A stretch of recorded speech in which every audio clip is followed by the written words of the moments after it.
So it is hard to win a professional NBA basketball game when you are down by 6 with under 25 seconds to go in regulation. Like, really hard. As in, before last night, 8,106 teams had tried it over the last decade, and of those 8,106 times, only twice had a team ever pulled it off. That's not what one would call statistically encouraging. Remember in Empire Strikes Back when C-3PO told Han Solo the probability of them getting through the asteroid field, and Han said, "Never tell me the odds"? Yeah, even those odds were better than what the Pacers faced last night in New Orleans. Down 6 with under 25 on the clock, so it was an absolute mad experience watching what happened next. Victor Oladipo pulling up from nearly 30 feet. That shot as free and easy as a Sunday bucket at the park. The Pelicans appeared a bit stunned as the ball went in, but with just 20 seconds to go at that point and possession, New Orleans still should have been pretty comfortable, right? Leading by 3? Except then J.J. Redick, who has been on one end or another of hundreds of thousands of inbound passes over his 15-year career, was part of boofing this one. Both he and Lonzo Ball dissolving under the Pacers' press. And look, even then, you would think... Where was Lonzo going? Where was Lonzo going? He started to dribble back into... No, Lonzo, no. What's going on right here? Right? And by the way, you'd think that Stan Van Gundy would have called a timeout at that point, which he could have. They would have advanced the ball to the other side of the court. It. That's, you know. Right? Yeah. He didn't, though. Oladipo wrestled it away. Malcolm Brogdon, Miles Turner, bam, the ball game. Then came overtime. Another Oladipo steal here, right? Nice driving layups. It takes everything to go wrong and everything Oladipo to go right. With another 3. That's why left open from the wing. Didn't do it. This is, of course, the version of Victor that so electrified Indiana when he first arrived there, but has been much harder to come by since he suffered that horrible leg injury over 23 months ago. Honestly, it's just been a weird past year for Victor overall. During his rehab, he tried his hand at reality TV, appearing on The Masked Singer and doing so well, he earned this whole new wave of fans. Then January and February were tougher. He returned to the court but struggled to find rhythm. Then came the shutdown, right? Then came the bubble, which Victor first said he was opting out of, then decided to opt back in for. But the whole thing was patchy enough. The extension he was once expected to sign this past offseason never materialized.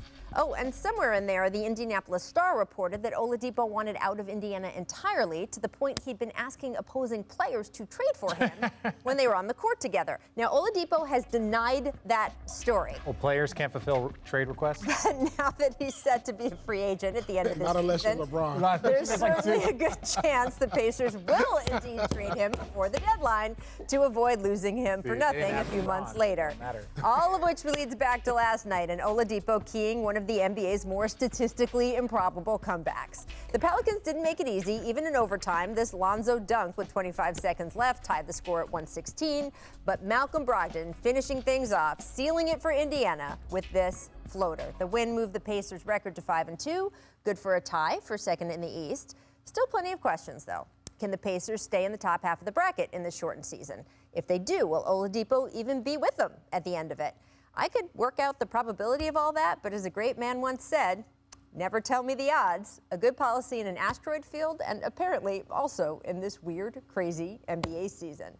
So, Paul, Oladipo is extension eligible still. He's one of the few contracts in the NBA. There's all these different parameters, but he can still sign throughout the season right up until the end. So they could just extend him and keep him with him, or they could decide he's more valuable to have as trade bait and basically deal him before the deadline, get more back for him, and start with a fresh start with sort of that kind of group. What do you think is a better move for the Pacers right now? Well, the problem is you have to figure out what the extension number is going to be, because a player like Oladipo, who's been an all-star, is probably asking for max dollars to stay in Indiana. And if I'm a GM or owner for Indiana, I'm not sure if I want to give that to him based on his injury-prone history. And I want to see if he can get back to that all-star level. So, I'm kind of stuck in the middle on what to do. Do I trade him, get younger picks?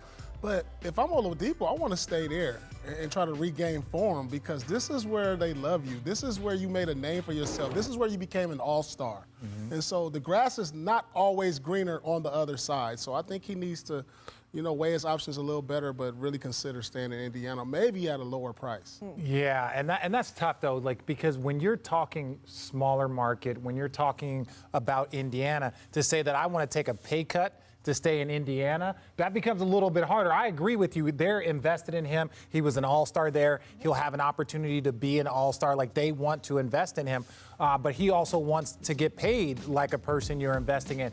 And look, the issue is like when you have him, then you have Sabonis, and then you have Malcolm Brogdon, and you have Miles Turner. If you pay all your money to those guys, I think we know that the ceiling for those four as a collective unit is probably conference finals if they overachieve or play at their peak. So I can see them trying to negotiate a better deal with Victor Oladipo, because ultimately, if you give him max dollars, that's your team. That's it, and it's a smaller market, so it becomes a little bit more difficult to navigate around it. One of the questions, too, is how needy is anybody at the trade deadline, right? Because the two names that you will probably hear the most requests for who would be available, well, James Harden is sort of on a different level, but the two names sort of, then you've got Bradley Beal, Victor Oladipo, and if teams feel like they're close, but not at a point where they could compete for a championship, but they feel it's important for this year, maybe someone's GM job is on the line, then, you know, maybe the price goes up and someone will give you something great for him. So I think part of that is not really under the Pacers' control. And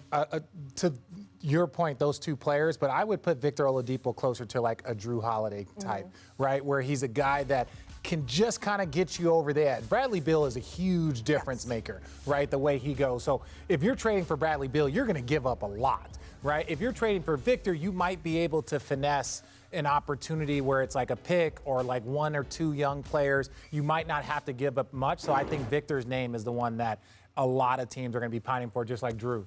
Yeah, I agree with you on that one. I mean, he's not as valuable as Bradley Beal. I mean, we've seen what Bradley Beal has been able to do over the last couple of years, emerging as an all-star, averaging 30 points a game this year. He's that player that can get a team over the hump, say like a Houston Rockets or whoever's at the top. I mean, like a Utah Jazz. I'm just throwing teams out there.